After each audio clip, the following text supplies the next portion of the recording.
శ్రమ చేసే అలవాటు మీ అందరికి ఉంది కాబట్టి మీరు ఇక్కడ ఉన్నారా.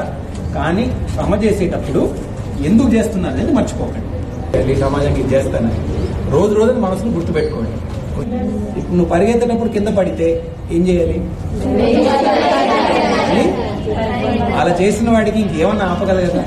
నేను ఎనీవన్ స్టాప్ యూ చెప్పండి.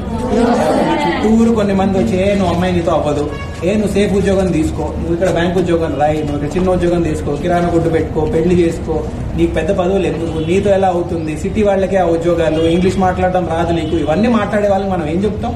నీ జీవితం నువ్వు చూసుకోరా, నా జీవితం నేను చూసుకుంటామని చెప్తా కదా. చేస్తారు కదా. వెనక పడతారా? ఎవరన్నా పాటిస్తారా? బెస్ట్ లక్ రా. మీరు ఎంత ఎదిగితే అంత సంతోషం రా. మాకు మీకు కావాల్సిందంటే మీ ప్రిన్సిపల్ గారు అన్న ముందు నుంచి మీ అండగా ఉన్నారా? 10 సార్లు అన్న చెప్పుంటాడు, సమయం లేక రాలేపోయా, రావాలి సార్ మీరు, రావాలి సార్ మీరు, రావాలి సార్ మీరు. కంప్యూటర్లు పెట్టింది మీ అన్న, ప్రిన్సిపల్ గారితో మాట్లాడి ఇవన్నీ సౌకర్యాలు తెచ్చింది మీ అన్న. నిజంగా ఒక అన్నలాగా ఉన్నాడు రా మీతో.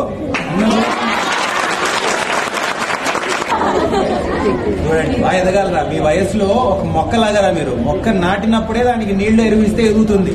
వయసు గడిచిన తర్వాత అది సన్నగా చెట్టు అయిన తర్వాత ఎంత వేసినా ఎదగదండి. మీ వయసు అలాంటిది. ఇప్పుడే మీరు చూసుకోవాల్సింది కొంచెం ఎక్సర్సైజ్, కొంచెం ఫుడ్, అవి కూడా ఇంపార్టెంట్. చదువుతో సహా మేనేజ్ చేసుకోండి. ఇంకేం కావాలరా మనకి ఇక్కడ?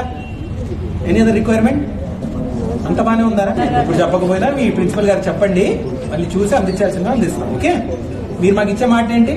అద్భుతంగా చదువుతారు, చిన్న ఆలోచన వద్దు, చిన్న ఆశలు వద్దు, అన్నిటికన్నా పెద్ద పోస్ట్, అన్నిటికన్నా పెద్ద ఉద్యోగం ఏం చేయగలరు? అదే మీ టార్గెట్, అదే మీ టార్గెట్. సరేనా? అందిన తర్వాత ఒక మాట ఇస్తున్నారు, వచ్చి ఒక 10 మందిని ఆదుకొని వెళ్తారని మాట ఇచ్చారు. గుర్తుపెట్టుకుంటారు కదరా? అందరికీ సంతోషం. మళ్ళీ ఒకసారి కలుగుతాం. సరేనా?